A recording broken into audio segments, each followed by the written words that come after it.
So in the previous part of this lecture, we looked at Ajax utils.js, which is a small library we wrote in order to make Ajax requests to the server and process the response at least somewhat by being able to give our user, the user of our library that is, and in this case it's just us, the user of our library, to be able to give him the ability to give us a function that he'll be able to pass to us and will then get called when the server returns the response.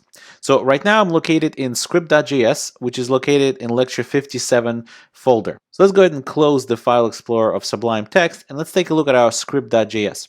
Again, just as a very tiny review, ajaxutils.js is where we're defining our Ajax utils object, to which we have one thing attached, which is send request. And again, send request is expecting a request URL, and it's also expecting a response handler function. So we're passing in a value of the function and a request URL. So let's go ahead and go to our script.js and see what we're doing here. The first thing we're doing is we're adding an event listener for DOM content loaded. So which means this only going to execute when the page has loaded all the HTML content but hasn't yet loaded all the CSS or pictures and so on. Well, we don't really have any pictures, so either way. And then what we're doing is if we take a look at our HTML, we have this button right here, and that's the only button in the entire HTML.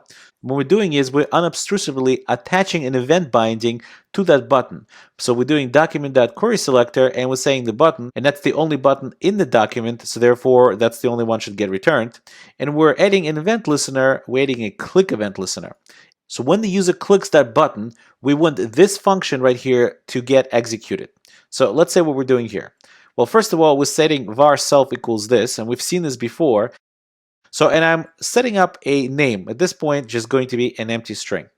And then I'm using our Ajax utils to call the server to get that name. So I'm saying Ajax utils, remember we set it to with a $sign. Let's take a look at it. We bound the $sign global.$sign Ajax utils to our Ajax util object. So the Ajax utils dot send get request, and we're providing it the URL. So we're giving it the URL of /data/name.txt, and it wants a handler function. Remember the response handler function that takes a request object that's going to have in it our response from the server. Yeah, it's a little bit weird in JavaScript that the response object is still called the request, but it is, so we're just going to continue doing it. So the function is, again, we're defining it inline. We're not providing a function value, but it's an inline function expression. And we're saying that this name right here should be returned self.name. That's the name right here.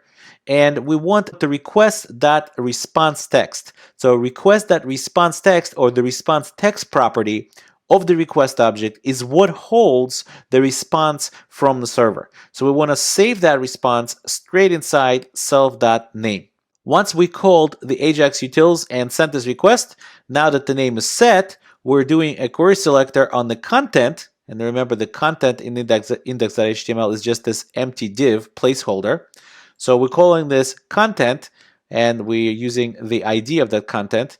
And we're saying that inner HTML should be h2 hello plus self.name, that's that name right here, plus the exclamation point. So it should say hello and Yakov Chaikin at the end. So let's go ahead and save that. And let's go to our page and open up our Chrome Developer Tools so we could see the console just in case. And let's go ahead and click this button and see what happens. Not quite what we expected, right? It says hello and there's nothing there. Well, let's verify that the server communication worked. Let's go ahead and print out the self. Let's do a console.log. And let's print out self.name to make sure that self.name actually contains the words Yakov Chaikin. Let's save that. Let's go here and we'll say hello again. And as you can see, Yakov Chaikin is returned. So what's going on? Why isn't this outputting hello Yakov Chaikin? Can you tell what we did wrong?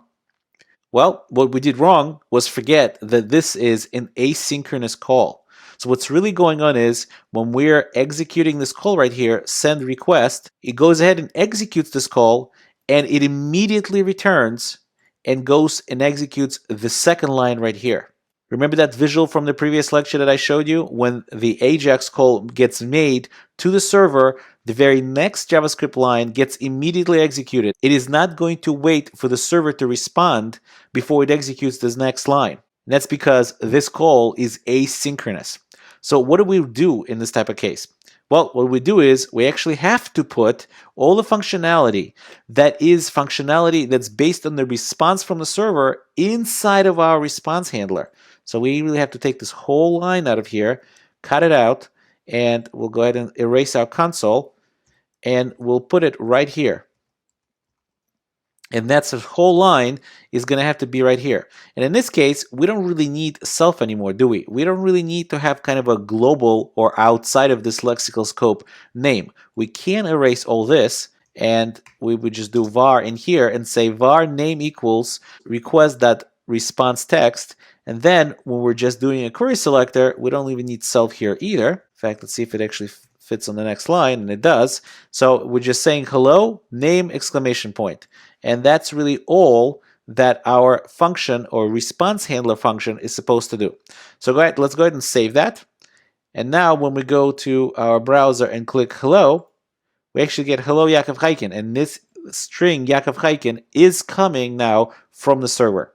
So we made the full round circle from setting up the Ajax utils to making a call to it, and remembering that it is an asynchronous call, so if we're expecting something from it, we really can't do this after the call. We need to do everything to handle that response inside our callback function, which is what this handler callback was about.